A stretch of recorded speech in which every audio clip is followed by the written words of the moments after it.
14 Nisan 2026 ve 15 Nisan 2026 Maraş ve Urfa'da arka arkaya 2 gün yaşanan silahlı okul baskınlarında katledilen onlarca masum çocuğun acılarıyla hepimiz sarsıldık.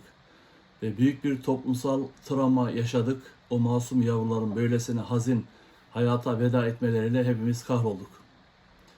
Önceki yıllarda Amerika'da rastladığımız bu şeytani olayların bize de sıçraması, sosyal bilimciler olarak olayların okullarda genç kuşağın tekrar değerlendirilmesi, toplumumuzun derinlemesine yeniden incelenmesi, yeni analizler yapmamızı, çözümler üretmemizi zorunlu kılmaktadır.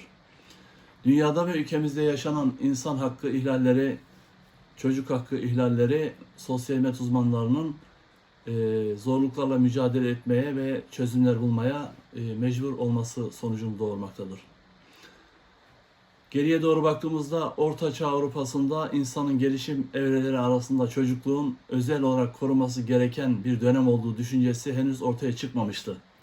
O dönemlerde çocuklar gündelik yaşamda küçük birer yetişkin olarak yer alırlar. Uzun saatler boyunca çalışır, 16-17 saat. Bayıldıkları zaman mesaileri biter ve bir kuru ekmekle, çorbayla bütün günü geçirirler. İhtiyaç duydukları özen gösterilmezdi ve 20'li yaşlarda çocuklar ölüp giderlerdi sanayi devriminde. 18. yüzyıl Avrupa'sında sanayi devrimi sonrasında aydınlanma devriminde etkileriyle birlikte çocuklar burjuvazi sınıfının öncülük ettiği anlayışlarla çocukluğun özen göstermesi gereken bir dönem olduğu, kırılgan, nazik bir yapı olduğu düşüncesi yavaş yavaş ortaya çıkmaya başlamıştır. Bir yandan ulus devletlerin ortaya çıkışı, sosyal bilimlerin filizlenmesiyle teknolojik bilimsel gelişmeler çocukluk evresinin ayrı bir gelişim dönemi olduğu olgusu, gerçeği yavaş yavaş kavranmaya başladı. Çocuk ve çocukluk olgusunu irdelediğimizde çocuk küçüktür, aklı ermez, güçsüzdür, bilgisizdir, deneyimsizdir, saftır. Kaygısızlık, mutluluk, masumluk, bilinçsizlik, yaramazlık bütün sözleri hep çocukluğu çağrıştırır. Çocuklar sevimli, sevecen, sokulgan, canlı, neşeli varlıklardır. Safça soruları, şaşırtıcı gözlemleri, ilginç yorumları, içten davranışlarıyla ilgi çekerler, sevgi toplarlar. Her çocuk güzeldir ama ana babaya göre kendi çocukları bir başka güzel, bir başka sevimlidir.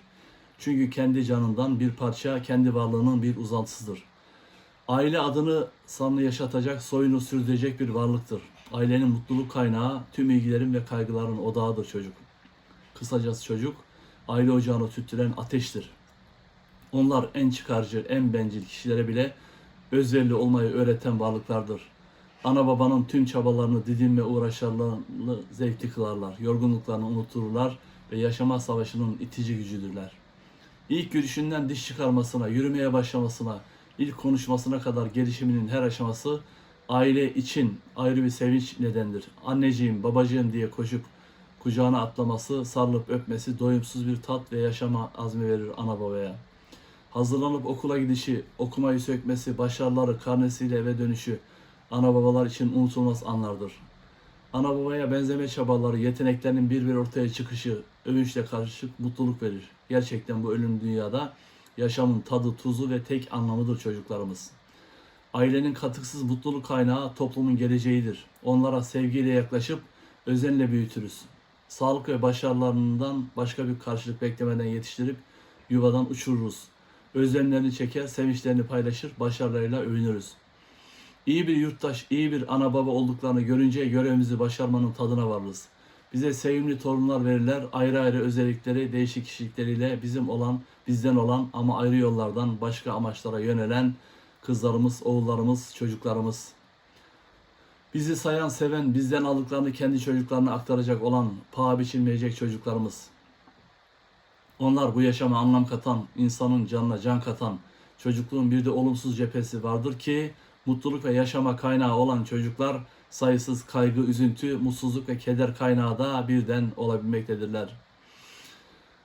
Evin neşesi olan çocuk hiç beklenmedik zamanda tüm aileyi kedere boğabilmektedir. Hastalıkları, düşüp yaralanmaları, ameliyatları, kötü arkadaş çevresi edinmeleri, madde bağımlılığı ya da alkolün pençesine düşmeleri, ruh sağlığını yitirerek ana babalarını çaresiz kuyularda bırakmaları, ebeveynlerin uykularını kaçırır, yaşama sevincini söndürür ve kaderlerine lanet etmelerine yeter.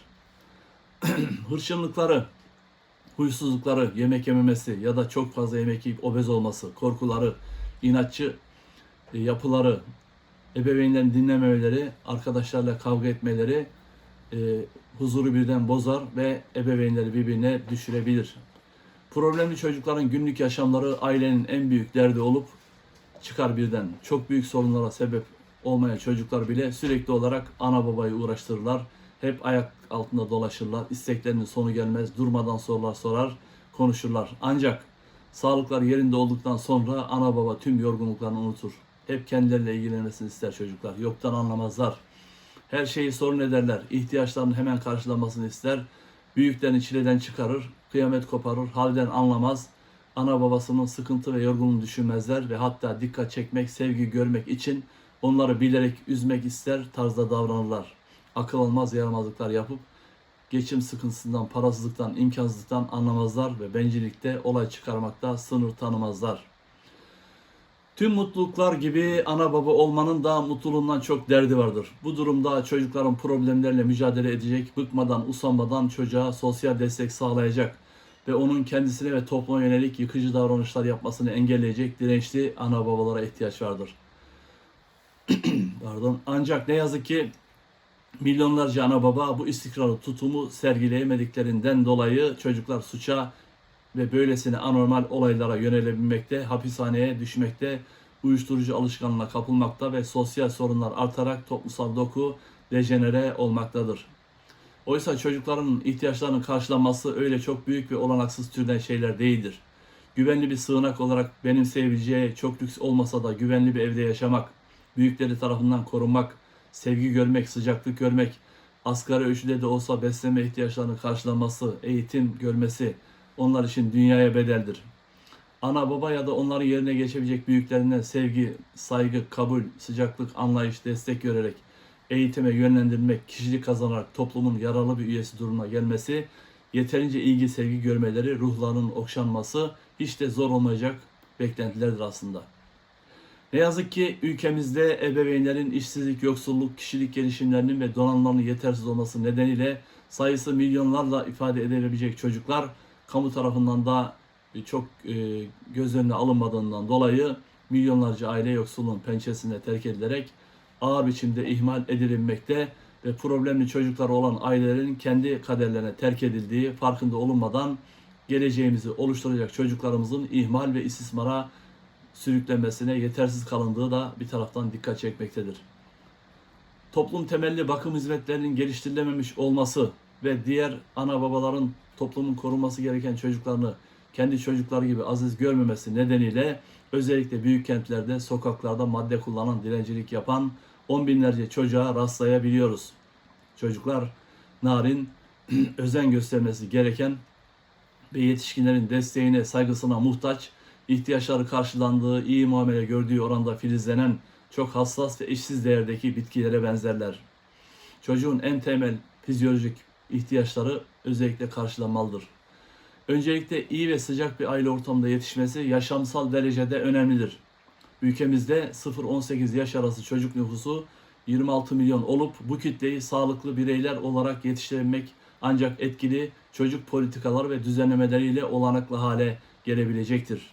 Çocuk yoksulluğu açısından UNICEF tahminlerine göre her 4 çocuktan birinin ülkemizde yoksulluk koşulları altında olanaksızlıklar içerisinde yaşam mücadelesi verdiği, ihmale maruz kaldığı, eğitimi gelişmesi, iyi yetişmesinin sekteye uğradığı dile getirilmektedir. Ülkemizde modern bir çocuk politikası oluşturularak bu 26 milyon çocuğumuza gerekli yatırım yapılmazsa ve gıda, barınma, ruh sağlığını güvenceye alma, iyi olma halini koruma, destekleme, eğitimi açısından temel ihtiyaçları karşılanmazsa aileler desteklenerek daha doyumlu ve sevgi temelli, anlayışlı, karşılıklı memnuniyet içeren, merhamet öğretilen ebeveyn çocuk ilişkileri tesis edilemezse böylesine büyük riskler birikmekte ve patlak vermektedir. Bu durumda toplum olarak sadece bugünümüzü değil, yarınımızı da kaybetme riskiyle karşı karşıya kalmaktayız. Çocukların iyi birer eğitim görmeleri, kendilerini ifade etmeleri, mutlu çocukluk anları biriktirmeleri, yarının dünyasında sağlıklı bir toplum yapısının önemli aktörleri olabilmeleri gerekir. Ülkenin çocuklarına yapılan yatırım aslında yarının mutlu, huzurlu ve gelişmiş toplumuna yapılan yatırım anlamına gelecektir. Bilim, teknoloji geliştirebilen bireylerden oluşan zengin bir ülke haline gelinmesi için tüm çocuklarımıza yatırım yapmak, ulusal bir çocuk politikası oluşturabilmemiz yaşamsal değer taşımaktadır. Aile, bireyin ve toplumun ihtiyaçlarını karşılayan üreme, korunma, barınma, sevme, sevilme, ait olma, sevgiyi paylaşma, bağımlı, bağımsız olma, ait olma, statü edinme, kendine güven, ideallerini gerçekleştirme ihtiyaçlarına yanıt veren en temel sosyal kurum toplumun molekülüdür. Ayrıca çocukların bakım, eğitim, toplumsal töre ve idealleri kazanmaları, bilgi ve mülkün yeni kuşaklara aktarılması gibi birçok işlevleri de yerine getirmektedir aile. Bireyin biyolojik, psikolojik ve sosyal faktörlerin yanında kültürel miras olarak bilinen ve çocuğun toplumdaki yerini kazandıracak olan İnsanlar arası etkileşim birimi olan aile çocuklara ana dilini kazandırır, topluma özgü geleneksel davranış kurallarını, normları, kuralları öğretir, yaşa ve cinsiyete uygun olarak farklı sosyal davranış biçimlerinin öğrenmesini sağlar, okul, resmi dini kurumlara uygun davranışlar üretilmesini üyelerine kazandırır, toplumun üstün tuttuğu ahlak normlarını, değer yargılarını, dünya görüşünü çocuklarına aktarır. Aile birliği duygusal bir temelde, biyolojik kökeni yanında sevgi temelinde daha çok çeşitli karmaşık duygulara dayanır. Bunlar nesli devam ettirme, annelik, babalık, arkadaşlık, güven, sevgi, ilgi, koruma, sevme, sevilme, bağlanma gibi temel duyguları içerir. Çocuğun kişilik, sosyal yapısı ve eğitimi, toplumun değerleri, sosyalleşme süreciyle, aile yaşantıları yoluyla üyelerine öğretilmekte ve böylece bireyler sosyal ve kişisel uyumu aile içinde şekillenmekte ve topluma hazırlanmaktadır. Aile üyelerinin belirli roller ve sorumlulukları vardır. Aile yaşamı, iş bölümü, işbirliği ve paylaşma temeline dayanmaktadır. Ailenin duygusal temelinin olması, aile üyelerinin yapması gereken işleri ve rolleri, sorumlulukları düzenlemekte, yorgunluk, stres gibi şikayetleri tolere edebilmekte, mutluluk ve üzüntülerin paylaşılmasına olanak vermektedir. Tüm çocukların ihmal, istismardan korunmasında birincil koruma, sosyal hizmet bilimi açısından çocuklara yönelik koruma programları geliştirmesini gerektirmektedir. Bu programlar tüm çocukların ve ailelerinin içinde bulundukları koşulları iyileştirme, yaşam kalitesini artırma, sosyal risklerin oluşmasını önleme amacını taşıyacaktır. Bu amaca ulaşmak için aileyi sözle değil yasalarla koruma politikalarının oluşturulması, ihtiyaçları neyse ona yönelik müdahalelerin yapılması, eğitim düzeyinin yükseltilmesi, kamu sağlığı programlarının geliştirilmesi, işsizlik oranının düşürülmesi ve iş buluncaya kadar herkese asgari geçim kamu desteği ödenmesi ve ailenin çocukların ihtiyaçlarının karşılanması zorunludur. Ancak kamunun desteğiyle sağlıklı insan ilişkileri aileler kurulabilir ve devam edebilir. Nitelikli çocuklar yetiştirilerek birey toplum etkileşimi pozitif yönde teşekkül ettirilebilir. Ahlaklı, nitelikli, iyi düşünen, diğer kanlılık duygusu oluşmuş merhametli çocuklar, merhametli, erdemli, ahlaklı, birbirine iyi davranan ebeveynlerin olduğu ailelerde ancak yetişebilir. Evlilik, karşılıklı sorumluluk, sevgi, saygı, duygusal yatırım ve hobileri özel alanlarına izin verme şeklinde unsurlarla beslenen hassas bir yapıdır. Evliliğin pozitif yönlerini artırabilmek için eşlerin birbirine iyi göstermesi, etkin bir şekilde birbirlerini dinlemeleri, onun ne söylediğini içtenlikle ilgilenmesi, etkileşime katıldığını karşı tarafa hissettirmesi gerekir. Eşler birbirlerine dokunarak, sevgi göstererek, merhametle, sevecenlikle çocuklarına bu sevecenliği, bu sıcaklığı öğretirler. Geçmişteki güzel anları paylaşırlar, dayanışmacı bir ruh sergilerler, düşünceli ince davranışlarda bulunarak, sevgilerini göstererek, birbirlerini sevdiklerini söyleyerek çocuklarına da sevmeyi, merhameti, sevecenliği, sıcaklığı, ilişkileri öğretebilirler. Çünkü ufak tefek düşünceli davranışlar umrunda olduğunu göstermek evliliklerde, çiftlerde olumlu bir hava yaratır. Yorulmuş ilişkilerde restorasyon yapar. Çiftlerin birbirini hala beğendiklerini, değer verdiklerini, kusurlarıyla kabul ettiklerini hissettirmeleri, karşılıklı düşkünlüklerini sergilemeleri ilişkiyi güçlendirir. Doğrusu eşler birbirlerinden güzel bir yön buldukları her an bu ilişkiye yatırım yapmaya devam ettikleri sürece ilişkileri daha güçlenir ve sağlamlaşır. Evli çiftler birisi bir sıkıntısında ya da iş zorluklarından bahsederken kaygılandıkları zaman karşısındakinin düşündüğünü, önemsediğini birbirine göstermelidir. Çaresiz ya da çökkün olduğunda ona destek olunmalıdır.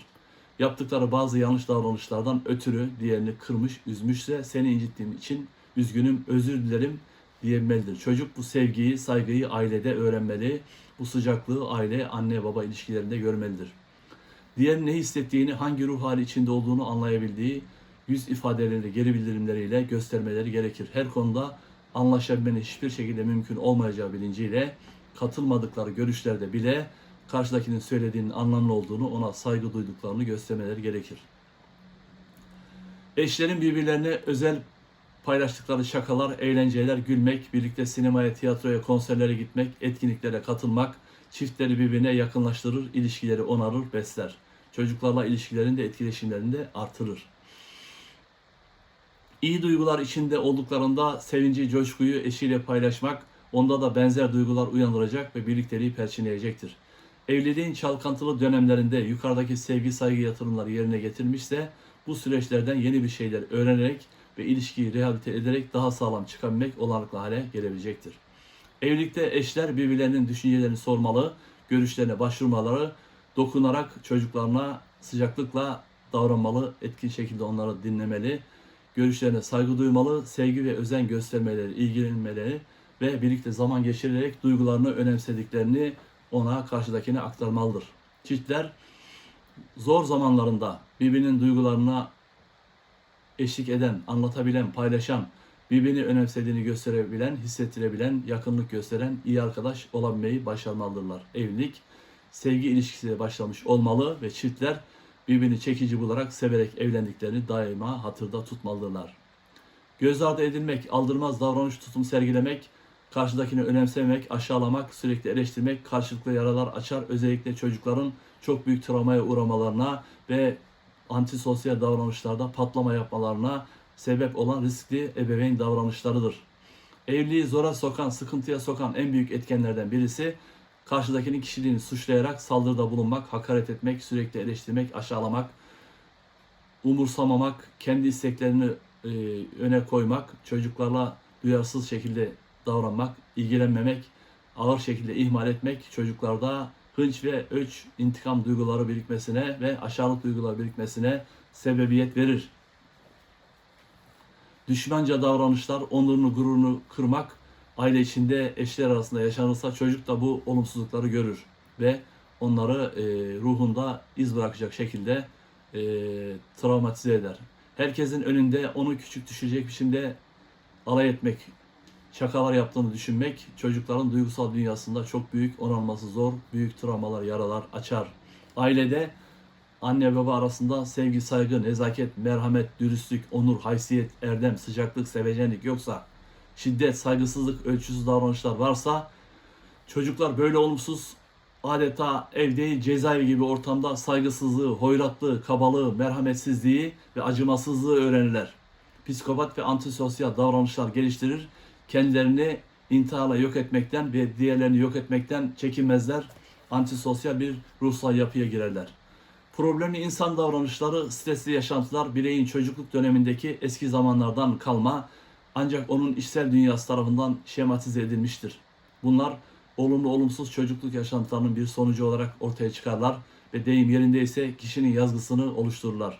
Anne karnında özellikle 0-6 yaş döneminde ihtiyaçları karşılanmamış, yeterince doyurulmamış, mutsuz anneler hamileyken, mutsuz hale getirilen anneler çocuklarının yazgısını olumsuz şekilde etkilerler. Yeterli ebeveynler tarafından büyütülme olanakları bulamamış bireylerin sıkıntılı yetişkinlik dönemleri yaşama riski yüksektir. Bu kırılgan ve gerektiği gibi güçlendirilmemiş yapılar nedeniyle yetişkinlik yaşamlarında sıklıkla davranışsal sorunlara ve stresli yaşantılara, madde bağımlılığı gibi yıkıcı eylemlere, antisosyal davranışlara daha çok maruz kalırlar. Çocuk, kişiliğinin temelini oluşturan doğum öncesi dönemde ilk 0-6 yaşta özellikle çocuğun anne babaya, bakım verenlere ihtiyacı büyüktür. Onlarla ilgili sağlıklı ilişkiler içinde bu dönemi geçirmek, pozitif erken çocukluk deneyimleri onun geleceğinin en büyük güvencesidir. Çocukların fiziksel sağlıklarının yanı sıra ruh sağlıklarının da normal sınırlar içinde bulunması, sağlıklı bir toplumun oluşması bakımından önem taşımaktadır. Ruh sağlığı yerinde olan toplumda eğitimci ve yönetici kadrolarında çalışacak olan kişilerin ülkeyi daha iyi yarınlara götürmeleri daha olanaklı hale gelecektir. Ruh sağlığı normal olarak büyüyüp gelişen çocuklar ebeveynlerini kendileri de ebeveyn olduklarında yine normal diye tanımladığımız sınırlarda çocuklar yetiştireceklerdir.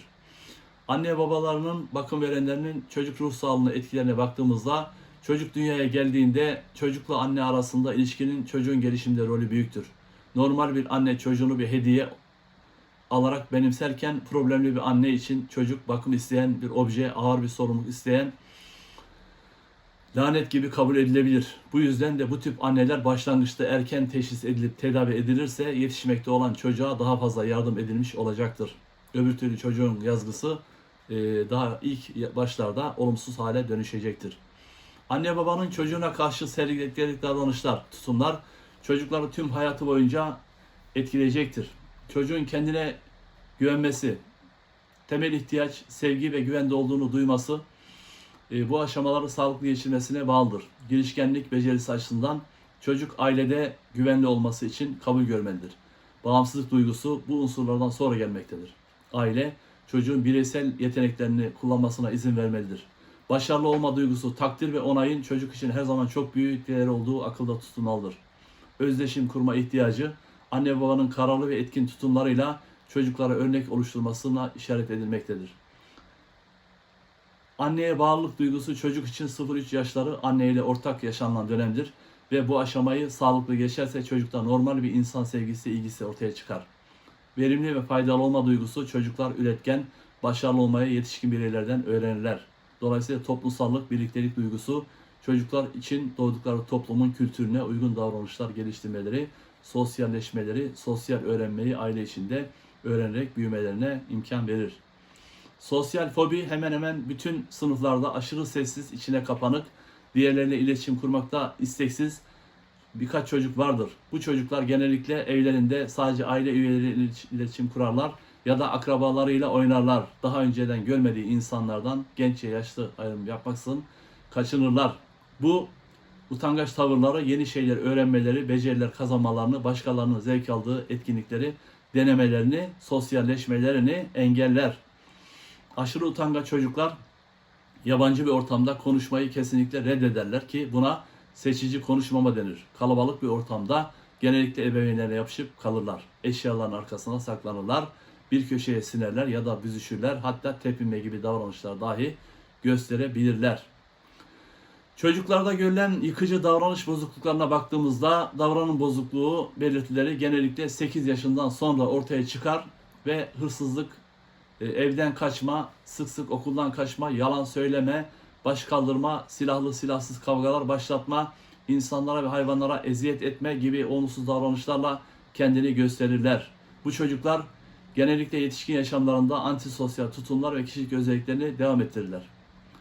Davranış bozuklukları gösteren çocuklar sinirlilik, saldırganlık, eşyaları kırıp dökme, vurup kırma, yerinde duramama, göz teması kurmaktan kaçınma, yüz yüze iletişimden korkma, yalan söyleme, hayaller dünyasında yaşama, huzursuzluk, ajitasyon, kolay iletişim kuramama, dikkat dağınıklığı, öfke nöbetleri, tırnak yeme, parmak emme, ailedeki bireyler ve arkadaşlarla sık sık kavga etme, direktiflere karşı gelme, otoriteye uymama okullarda, kurallara uymama, ağlama krizleri, tikler, eleştiriye tahammül edememe, çabuk kırılma, okul devamsızlığı, okul korkusu, okuldan kaçma, derslerde başarısızlık, sebepsiz yere bağırma, öfke nöbetleri, taşkınlık yapma, sürekli bir şeylerden şikayetçi olma, düşmanca duygular geliştirme, sık sık bedensel yakınmalar sergileme, asık yüzlü, gergin, donuk bir yüz ifadesi sergileme, yalnız kalma, rekabetten hoşlanmama, az konuşma, insanları kandırmak, sorumluluktan kaçmak, inatçılık, alaycılık, korkulu, endişeli görünme, utangaçlık, içe kapanıklık gibi belirtilerle, davranışlarla bu ruhsal dünyalarındaki fırtınaları ortaya koyarlar. Bunlara ebeveynlerin duyarlı olması ve devlet kurumlarında böyle bu çocuklarla ilgilenecek, erken dönemlerde bunları yakalayacak, rehabilite edecek, sosyalleştirecek, erken dönemlerde riskleri yönetecek, bertaraf edecek bir müdahale planı ve etkileşim içinde olmaları gerekir. Davranış bozukluğu gösteren çocuklara yaklaşımda mutlaka aşırı utangaç, antisosyal davranışların nedenleri araştırılmalı. Çocuğun kendine güveni sağlanmalı. Yetersizlik yaşadığı konular saptanarak düzeltilmeli. Teşvik edilmeli, cesaretlendirilmeli. Çocuğun erken yaşlardan itibaren başkalarının kendisinin değeri, önemi konusunda bilgilendirmesi, farkındalık kazandırılması gerekir. Başkalarının eşyalarını izinsiz almamak çocuğa öğretilmeli. Odasında özel olduğu hissettirmeli. Saygı gösterilerek ona saygılı olmayı öğretmek gerekir. Dışarıdan bir şey almak istediği zaman bazen hayır demek, hayır da ona öğretmek. Harçlığını günlük koşullara göre vermek, başka çocuklarla onu mukayese etmemek, hemen cezalandırıcı olmamak, sert tepki göstermemek, onu kabul etmek, anlamak, sıcak ve sevecen davranmak, bazı ilk olumsuz davranışlarını düzeltmede çok işe yarayacaktır. Mükemmel olmuyor diye onu aşağılamak, yetersizin yüzüne vurmamak, beceriksizin yüzüne vurmamak gerekir. Aile kavgalarında çocuğun yanında anne babanın bunu yapmaması gerekir. Kendi kavgalarına çocuğu alet etmemeleri gerekir. Bu tür olayları yapan çocukların aile durumlarını bilmiyoruz. Bütün bu çerçevede bunları incelemek, değerlendirmek gerekir.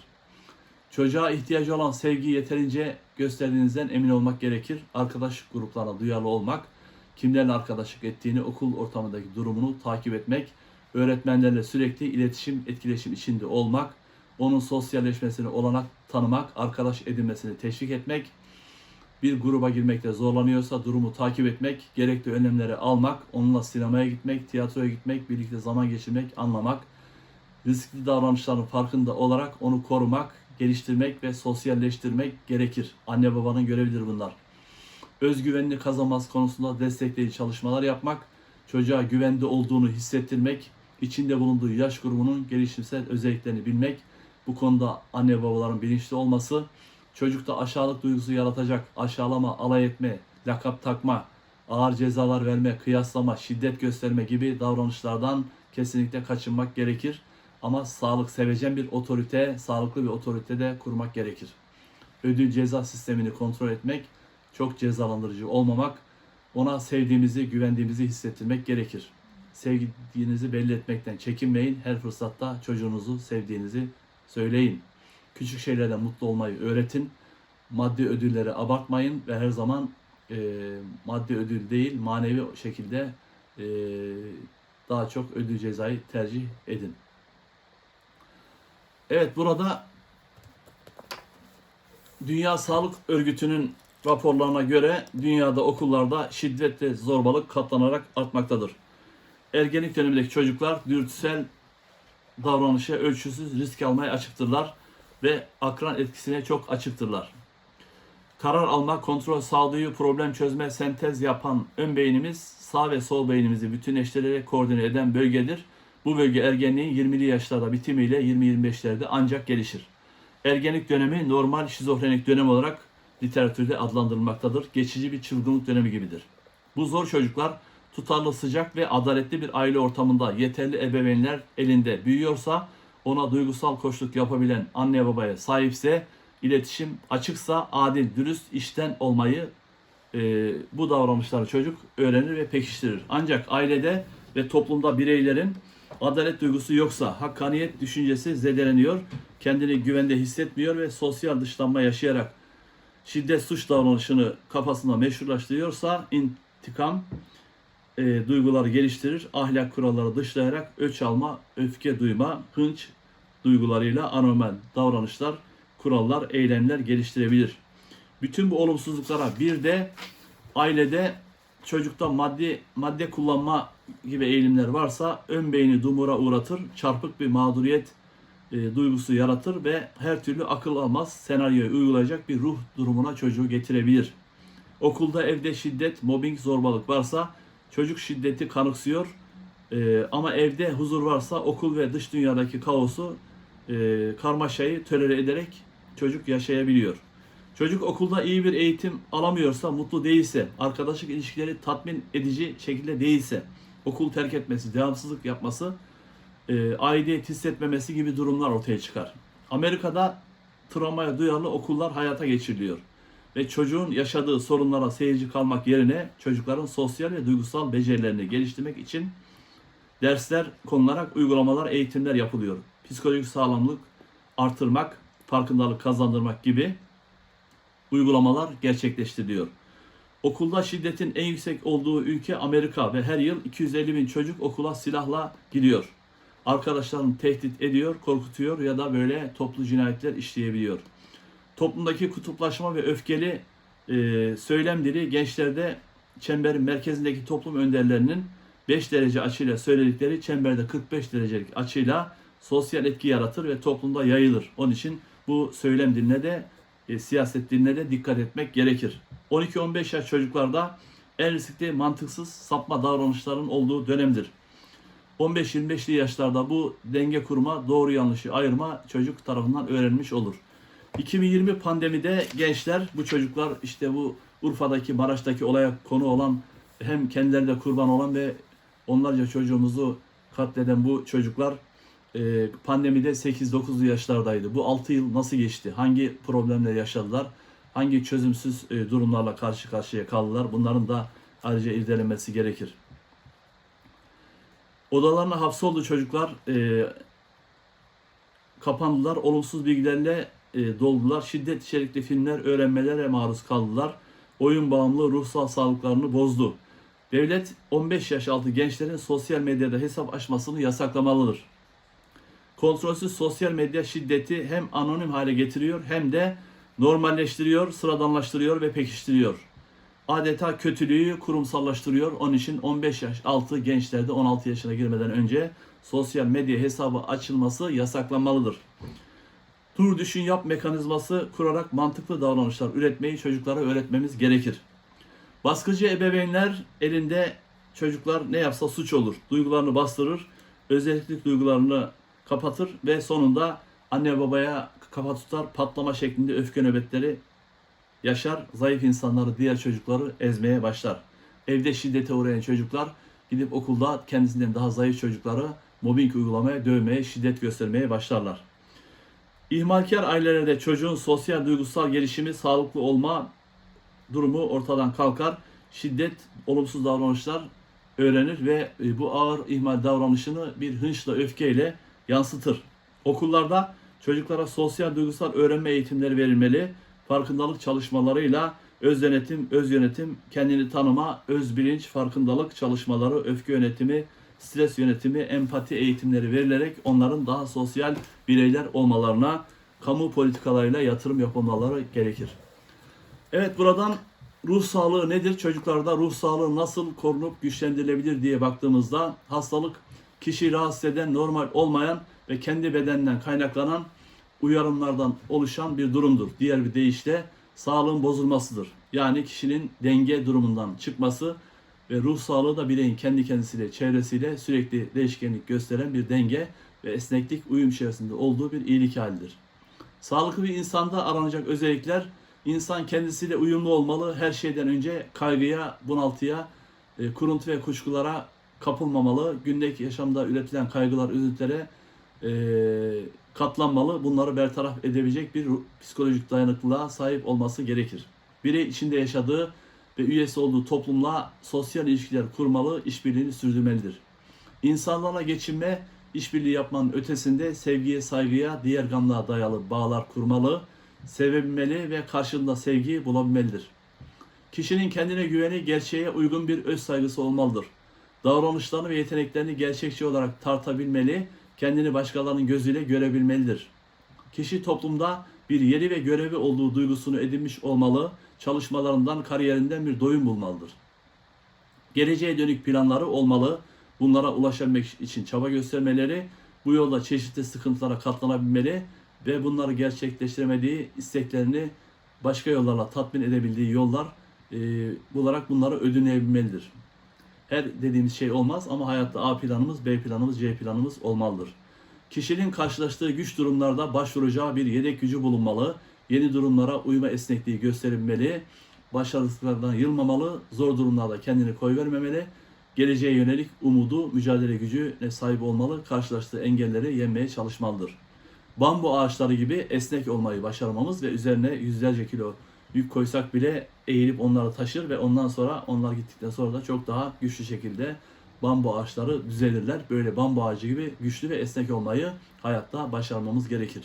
İnsan bağımsız olarak girişimler yapabilmeli, kendi başına kararlar alıp uygulayabilmeli, eylemlerinin sorumluluğunu taşıyabilmeli, yaptıklarının sonuçlarına göğüs gerebilmelidir. Yanılma ve başarısızlıklardan ders çıkararak yanlışlarını düzeltmeye çalışmalı, suçu başkalarına yüklemek yerine sorumluluk alarak bunu bir davranış ve tutum haline getirmeyi öğrenmelidir. İnsanın yaşadığı çevre ve toplumla ters düşmeyecek inançları, değerleri olmasının yanında yeniliklere açık olmalı. Ait olduğu toplumun gelenekleri, görenekleri, değer yargıları, ahlak kuralları içerisinde toplumun başı eğik bir üyesi olmak yerine onu etkileyen, katkı yapan bir üyesi olmayı, nesne yerine ve özne olmayı başarmaya çalışması gerekir. Bütün bunların yanında başkalarının inançlarını paylaşmasa da onlara saygılı ve hoşgörülü olmalıdır. Ruhsal açıdan sağlıklı bir insanın mesleği dışında eğlendirici, dinlendirici, kişiyi geliştirici, sanat, spor, sosyal yardımlaşma, topluma katkıda bulunma, sosyal duyarlılık, sosyal sorumluluk alanlarında uğraşları olmalı ve kendini iyi hissetmelidir. Diğerlerine yardım etmek oksitosin hormonu salgılayarak kendimizi iyi hissetmemizi sağlar. Uyumlu, sağlıklı, sevecen, işlevsel aile ilişkileri içerisinde güvenli, huzurlu bir aile ortamında sevgi ve anlayışla büyüyen çocuklar sağlıklı bir olgunlaşma yolu izleyerek sağlıklı yetişkinler haline gelirler ve kanat çırpmayı öğrenirler. Sevildikçe kendini değerli hisseder, dünyanın güvenli bir yer olduğunu pekiştirir. Desteklendikçe öz saygısı artar, anlayışla karşılandıkça hatalarını düzeltir, hoşgörülü olmayı öğrenir, küçük hamlelerle sorumluluk alıp başardıkça bağımsız davranmayı öğrenirler. Kısacası çocuğun ruh sağlığını ve kendini yeterli yetişkin olabilmesini güvence altına alan en önemli etken sıcak bir aile ortamında sevecenlikle yaşanan, geçirilen çocukluk yıllarıdır. Bu güzel anılardır. Bu tür olumsuz davranışlara kapılan çocukların aile yaşantıları nasıldır? Hangi ailelerde 10 yıllarını geçirdiler? Bunları sorgulamak, irdelemek, değerlendirmek gerekir. Okul, toplumun amaçlarını gerçekleştirmek üzere kurulmuş bir kurum olup bu amaçlar hazırlanan öğretim programlarının uygulanmasıyla gerçekleştirmeye çalışılır. Okul denince akla öğrenci gelir çünkü bir okulun ana unsuru her zaman için öğrencilerdir. Okulda yapılan tüm etkinlikler öğrencilerin eğitip geliştirmek, yetiştirmek hem de onları genel yaşama, iş hayatına hazırlamak amacını güder. Bu nedenle öğretmenler, yöneticiler öğrencilerini bireysel ve toplumsal bakımdan yararlı varlıklar, aktörler olarak yetiştirmekte sorumludurlar. Okul bir örgün eğitim kurumu olarak resmi bir yapıya sahip olmakla birlikte informal bir yanı da vardır. Bu da çevreyle, velilerle etkileşim içinde olmak, okul, aile birliği gibi etkinlikler içerisinde olmaktır. Eğitim, istenilen davranışları geliştirme süreci olarak adlandırılır. Öğretim ise örgün eğitim sistemi içinde yer alan istendik davranış değişikliğidir. Eğitim, toplumun gelişimi için vazgeçilmez öneme sahiptir. Toplumların gelişmesinde ve geleceklerini inşa etmelerinde eğitimin yeri ve hangi modeller içinde yapılmaya çalışıldığı hayati önem arz eder. Eğitim, toplum yaşamında yer edinmek için edinilen bilgi, beceri ve anlayışlara denir. Eğitim, geniş anlamda bireylerin toplumun standartlarını, inançlarını, yaşama yollarını kazanmasında etkili olan tüm sosyal, psikososyal süreçlerin adıdır. Kültür, insanoğlunun oluşturduğu bireyden bireye, toplumdan topluma değişkinlik gösteren maddi, manevi inançlar, gündelik yaşamdaki alışkanlıklar, değerler, anlayışlar, uygulamalar, yaşam biçimleridir. Kısaca insanoğlunun ürettiği her şeydir kültür. Bütün bu kuramsal bilgilerle okul sosyal hizmetine geldiğimizde, bu uygulama çocuğun güvenli bir çevrede yetişmesine engel olan riskli durumların önceden tespit edilmesi ve ortadan kaldırılması için çalışmalar yaparak öncelikle çocuğun riskli duruma maruz kalmadan onu korumayı amaç edinmiş bir uygulamadır. Okul sosyal hizmeti bu yönüyle sosyal hizmet mesleğinin 3 işlevinden birincisi olan koruyucu önleyici işlevini yerine getirmeye odaklanır. 1923 yılında gençlerde suça karışma oranlarını düşürmek için Amerika çapında kırsal bölgelerde ve şehir okullarında 30 tane okul sosyal hizmet uzmanı işe alınarak bu süreç başlatılmıştır. 100 yıl önce. 1920'li yıllarda okul sosyal hizmet uzmanlarına beklenen temel etkinliklerden birisi yoksulluk, kötü sağlık durumu, çocukların çalıştırılması yoluyla ihmal, istismar edilmeleri gibi sorunların öğrencilerin okula devamlarının sağlanması konularında öğretmenlere yardımcı olmaktı. Bugün 330 milyon nüfuslu Amerika'da 286 bine yakın okul sosyal hizmet uzmanı ve toplamda da 800 bine yakın sosyal hizmet uzmanı ülkenin dört bir yanında birey, aile, toplum sorunlarının çözümünde, ruh sağlığı problemlerinde vaka yönetimi yoluyla görev almaktadırlar. Amerika'da 1920'li yıllarda 100 yıl önce başlayan okul sosyal hizmet uygulaması 2026 yılları Türkiye'sinde bile halen hayata geçirmiş durumda değildir. Okul sosyal hizmeti bir sosyal hizmet uzmanının sorumluluğunda çocuğun üstün yararını temel alan, öncelikli olarak eğitim gören çocuğun ve gençlerin ve ailelerin karşılaştığı ekonomik, psikolojik, sosyal ihtiyaç ve sorunların giderilmesine, bunların çözümlenmesine yönelik olarak çalışmalar yürütmeyi hedefleyen ve bu amacı gerçekleştirirken de ihtiyaç sorunlara yönelik okulda, toplumda çeşitli kaynaklarla hizmetlerin bağlantısını kuran, işbirliğini, koordinasyonu sağlayan, ekip çalışmasını öne çıkartan, sosyal hizmet uzmanlarının yürüttüğü ve mesleki bilgi, yöntem, tekniklerini, becerilerini kullandıkları önemli bir mesleki müdahale alanı olarak sosyal hizmetin temellerinden biridir. Okul, sosyal hizmeti çocukların içinde bulundukları gelişim dönemi, aile koşulları, çevresel faktörleri esas alarak çalışmalarını yürütür. Çocuk ve gençlerin eğitime etkin biçimde katılmalarını engelleyen, ihtiyaç ve sorunlara müdahale ederek onların karşılanması ya da çözümlenmesi yoluyla çalışmalar yürütülür. Bunun için çocukların ihtiyaç ve sorunlarının niteliğine göre okullarda mevcut olan durumun, toplumdaki kaynakların ve bunları engelleyen faktörlerin tespit edilerek ortadan kaldırılması okul sosyal hizmeti müdahalesinin temelidir. Sosyal hizmet uzmanları aile içinde yaşanan şiddet, aileyle çalışma, problemli çocuklar, çocukların dışlanması, engelli çocuklar, okul devamsızlığı ve bütün bunların önündeki fiziki, ekonomik, sosyal ve psikolojik engelleri aşmak, okuldan kaçan çocuklar, çetelere katılan çocuklar, madde bağımlılığı olan çocuklarla ilgili çalışmalar yürütür. Çocukların suça bulaşmasını engellemeye çalışır ve okulu bırakmasını, madde bağımlılığına kapılmalarını önlemeye, şiddeti önlemeye, okul çeteleriyle savaşmaya, onları ortadan kaldırmaya, ihmal istismarları önlemeye, bu vakalara müdahalede bulunma gibi faaliyetlerle çalışır. Okullarda sosyal hizmet çalışmaları çocukların ailelerin yaşadığı psikososyal ve ekonomik sorunlardan kaynaklanan okul başarısızlığı, aile içi anlaşmazlıklar, şiddet, boşanma, psikososyal sorunlar, olumsuzluk davranışları, çocuğun ya da ailesindeki madde bağımlılığı, ruhsal sorunlar, yoksulluk, ailedeki hastalıklar, engeller, aile içindeki ciddi problemler, ihmal, istismar, şiddet durumları gibi dezavantajlı durumlarla, risk altında yaşayan çocuklarla çalışırlar.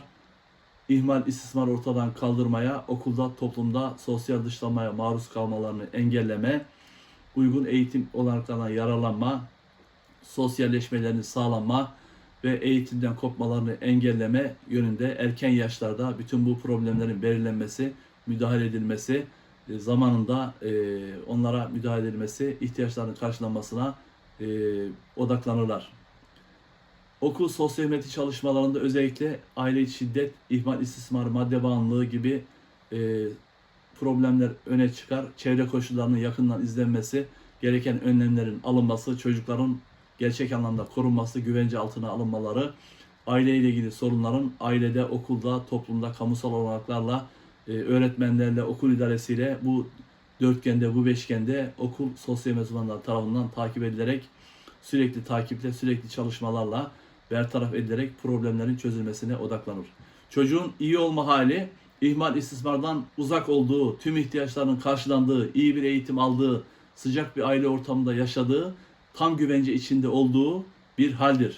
Bu durup dururken ortaya çıkacak bir durum değildir. Bunun için yatırım yapmak, okul sosyal hizmeti yoluyla tüm çocukların her birine ulaşmak gerekir.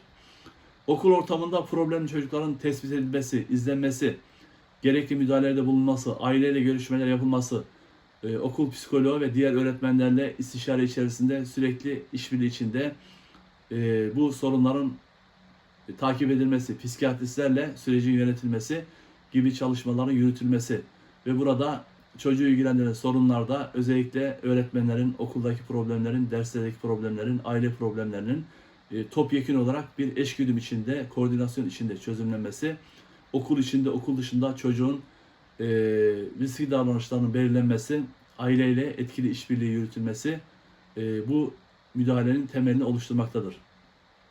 Okuldaki sosyal hizmet uzmanları, okuldaki idareciler, öğretmenler, psikolog, hemşire bunlarla etkili işbirliği yürütür. Kaymakamlık, ilçe milli eğitim müdürlüğü ve diğer siyaset düzleminde mikrodan makroya tüm problem alanlarına kamu ilgilerini uyarma, takip etme, sorunlara duyarlı olmalarını sağlama, topyekün olarak problemleri çözme, mikrodan makroya, siyasetten yerel birimlere kadar, okullara kadar, ailelere kadar tamamen çok farklı düzenlerde çocukların sorunlarına müdahale etme, özellikle çocuk yoksulluğu alanında, engellilik alanında, madde bağımlı alanlarında, aile içi şiddette, ihmal istismar durumlarında, çocukların kendilerinin de bu tür kurban olduğu bu tür olaylarda bunların engellenmesi, belirlenmesi, erken dönemlerde bunların sinyallerinin alınması ve kötü olaylar böylesine toplumda infial yaratan olayların yaşanmasını engelleme, bu suçsuz günahsız masum yavruların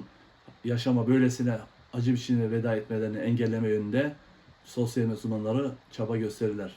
Çocuğun ruh sağlığının, psikolojik dayanıklılığının takviye edilmesi, suça bulaşmaların engellenmesi, okulda çete kurma, çeteye katılma, kavga çıkarma, haraç toplama, olumsuz davranışları bertaraf etmek için bütün bu düzenlerde aileyle, toplumla, polisle, emniyetle, ilçeyle, kaymakamlıkla sosyal uzmanları etkili bir eşgüdüm içinde bütün bunları takip ederler ve çocukların korunması, güvence altına alınması, iyilik hallerinin desteklenmesi konularında çalışmalar yapar.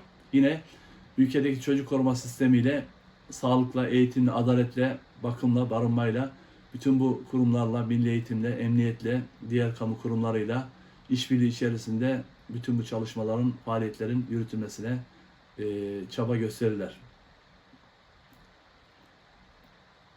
Okul ortamında çalışan sosyal uzmanları yürüttükleri meslek görevleri içerisinde öğrencilerin ihtiyaçlarını değerlendirmek, karşılamak, mesleki yöntemler kullanmak, bireylerle çalışmak, çocuklarla bireyle çalışma yapmak, grupla çalışma yapmak, toplumla çalışma yapmak, toplulukla çalışmak, planlamak, değerlendirmek, koordine etmek, sorunları analiz etmek, sentezlemek, toplantılar yapmak, odak grup görüşmeleri yapmak, sorunları masaya yatırmak, tartışmak, erken dönemlerde aileleri uyarmak, çocuk savunuculuğu yapmak, konsültasyon yapmak, değerlendirmek, koordinasyon sağlamak, etkili işbirliği yapmak, bütün bu alanlarda çocuklarla ilgili problemlerin masaya yatırılması, saatlerce tartışılması, özellikle madde bağımlısı gençlerle, antisosyal gençlerle, bu tür problemleri olan gençlerle, sınıflarda yalnız kalan gençlerle birbirini dışlayan, birbirine eziyet eden, mobbinglerin yaşandığı sınıflarda bunlara müdahale edilmesi, çocukların sosyalleştirilmeleri, okul kapsamında yürütülen çalışmaların koordinasyon ve eşgüdüm içinde yürütülmesi, burada karşılaşılan sorunların ivedilikle çözümlenmesi, sorunların biriktirilmemesi, milli eğitimle ortak çalışmalar yapılması ve burada baktığımızda geçtiğimiz aylarda Ümraniye'de özellikle şizofren olduğu söylenen bir genç tarafından öldürülen Fatma Nur Çelik öğretmen ve 14-15 Nisan 2026 tarihlerinde Siverek ve Kahramanmaraş'ta arka arkaya yaşanan silahlı okul saldırılarında bunları münferit sorunlar olarak görmek yerine toplumun, eğitimcilerin, siyasetçilerin topyekün olarak buna ilgi göstermesi, çocukların güvenliği, iyilik hali açısından daha kapsamlı, derinlikli bir sistem kurmamız gerektiğini fark etmemiz lazım. Çocuk ve gençlerin dahil olduğu bu tür olaylar yaşandıktan sonra yalnızca adli süreçlerle bunlara odaklanmak yerine okulda ortaya çıkan şiddetin okulun duvarları içinde başlamadığını, aile içindeki bozuk, yetersiz, patoloji yaratan ilişkiler, sosyal çevredeki yetersizlikler, ihmal, istismar, duygusal yoksunluk, dijital etkiler, dijitalleşme, davranışsal problemler, erken fark edilmeyen psikolojik rahatsızlıklar, bu tür infialler yaratan vahşi katliamlara, krizlere neden olduğunun farkına varmamız gerekir. Bu tür sorunların çok faktörlü, çok katmanlı, karmaşık yapısı göz önüne alınarak çözümün merkezinde hem önleyici yaklaşım hem de sahada çalışan uzman desteğine yer vermemiz gerekir. Risklerin belirlenmesi, sosyal hizmet uzmanlarınca okul sosyal hizmeti yoluyla bunların takibi sürekli izlenmesi ve çalışmalar yapılması şarttır. Türkiye'de okul şiddeti tartışmaları çoğu zaman disiplin, güvenlik ya da cezai süreçler üzerinden yürütülüyor. Oysa okuldaki şiddet yalnızca disiplin meselesi değil. Aile, toplumsal yapı, siyaset, makrosistem, sosyal çevre gibi birçok faktörün, medyanın da belirlendiği etkileşimlerden çıkan birçok olumsuzluklardan beslenmektedir. Risk altındaki çocukların bir kısmı davranışlarla erken sinyaller verirken büyük kısmı bu yaşadığımız travmadaki gibi sessizce, görünmez şekilde içindeki öfke, hınç duygularını biriktiriyor. Her iki durumda da okulda sadece akademik başarıya odaklanmak yerine öğrenciyi sosyal, duygusal, çevre koşullarıyla birlikte gören bir milli eğitim sistemine dönüşmemiz gerekiyor. Okullardaki 8 saatlik bıktıran ders sayısını 4-5'li saatlere çekerek çok etkili eğitim, okullara çocukların aidiyet duyarak keyifle gitmeleri, keyifli dersler dinlemelerini sağlayan bir milli eğitim sistemi kurmamız gerekir. Okul sosyometi okuldaki eğitimin etkinliğine de katkı sağlayacak bir uygulamadır. Mevcut yetersiz sistem öğretmeni idareye yalnız bırakıyor. Milli Eğitim Bakanlığı sadece kriz anlarında devreye sokan bir yapıya büründürüyor. Dağınık, sorumluluk alanı yetersiz, eksik iletişim, koordinasyonsuzluk riskleri biriktiriyor. Oysa koruyucu çemberler kuran etkili bir eğitim sistemi, içerikli bir okul modeli kurmamız gerekir. Güvenli okul ikliminin oluşturulması, risk altındaki çocuk ve gençlerin erken tespiti, uygun müdahale programlarının hazırlanması, şiddetin önlenmesine yönelik çalışmalar yapılmasını ve okul sosyal uzmanı uygulamasının bir an önce hayata geçirilmesini gerektiriyor. Bu modelde çocuk, ailesi, ekonomik koşulları, sosyal ilişkileri, okul uyumu, duygusal ihtiyaçları, maruz kaldığı risklerle birlikte ele alınır. Böylece öğretmenlerin fark ettiği ancak tek başına çözmekte zorlandığı birçok sorun sosyal uzman desteğiyle daha erken aşamada değerlendirilir. Sosyal çalışmacılar evlere giderler, aileyle görüşürler, çocukla görüşürler. Bütün bu sistem içerisindeki problemleri çok iyi ayrıntılı şekilde analiz ederler ve krizler olduktan sonra değil, kriz ihtimali ortaya çıktığında önleyici, koruyucu, destekleyici mekanizmaları devreye sokarak böylesine büyük acıların yaşanmasına meydan vermeden sorun sahibi çocuklara ulaşarak bu tür olayları engelleyebilirler.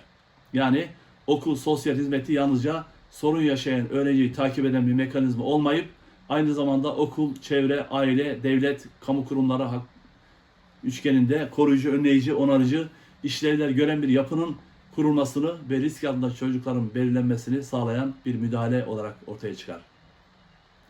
Şiddet olayları kamuoyuna yansıdığında herkes bu çocuk daha önce fark edilmeli mi sorusunu soruyor.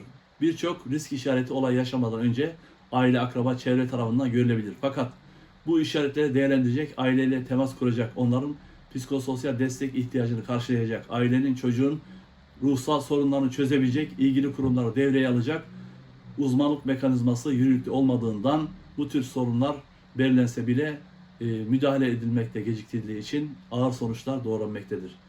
Bu güvenli okul ikliminin kullanılması için öğrencilerin davranış değişikliklerinin izlenmesi, devamsızlık, içe kapanma, öfke patlamaları, sosyal izolasyon, tehdit, zorbalık gibi uygulamaların sadece disiplin problemi değil, bir ruhsal problem belirtisi gibi ortaya konarak erken dönemde tespiti ve sadece güvenlik için değil, risk altındaki tüm çocukların desteklenmesi, onların da kurban olduğunu görülerek ruhsal sorunlarının çözümlenmesi, gerekli tedaviyi almalarının sağlanması, kendilerine ve diğerlerine, topluma zarar vermelerinin engellenmesi, eğitimden kopmalarının önlenmesi, sosyal dışlanmaya maruz kalmalarının, antisosyal olmalarının engellenmesi ve daha ağır sosyal olaylar yaratmalarının engellenmesi yönüyle bu tür okul sosyometi işlev görecektir. Güvenlik, adalet, sağlık kurumları, diğer kamu kurumlarıyla koordinasyon içerisinde güvenli okul iklimi bu destekleyici unsurlarla ancak hayata geçirilebilir. Her kurum sadece kendi yaptığını yapıp kenara çekilmek değil, sorumluluk alarak elini taşın altına sokarak içtenlikle, samimiyetle çocukların iyilik halini sağlamak için etkili bir çocuk koruma mekanizması yoluyla burada bir ağ kurularak rehberlik ağıyla koordineli biçimde okul iklimi sadece bina güvenliği, kamerayla, güvenlikte, giriş çıkışta değil, öğretmenin yalnız bırakılmadığı, idarenin risk yönetimine ciddiyetle dahil edildiği, milli eğitimin ve devletin politikalarıyla bunların güvence altına alındığı ve çocuğun iş dünyasının, sosyal çevresinin ihtiyaçlarının, ailesinin de kapsama alındığı ve bütün bunların da ev ziyaretleri yoluyla sosyal hizmet uzmanları tarafından güvence altına alındığı bir sistemi kurabilmek gerekir. Ailelerin fark ettiği ama çözemediği, öğretmenlerin sezdiği ama taşıyamadığı, idarenin gördüğü ama yönlendiremediği sorunlar büyüdüğünde bedeli bu şekilde çok ağır oluyor ve büyük bir toplumsal infial yaratıyor. Sorun ortaya çıktıktan sonra tepki vermek değil, onu doğuran koşulları önceden öngören bir okul sosyal sistemi kurmak gerekir. Daha güçlü psikososyal destek mekanizmaları, okul temelli sosyal hizmet uygulamaları, aile odaklı takip sistemleri, Riskli davranışların erken analizi, kurumlar arası hızlı, etkili işbirliği kurmak bu okul sosyal hizmet uzmanı sisteminin ana omurgasını oluşturmaktadır.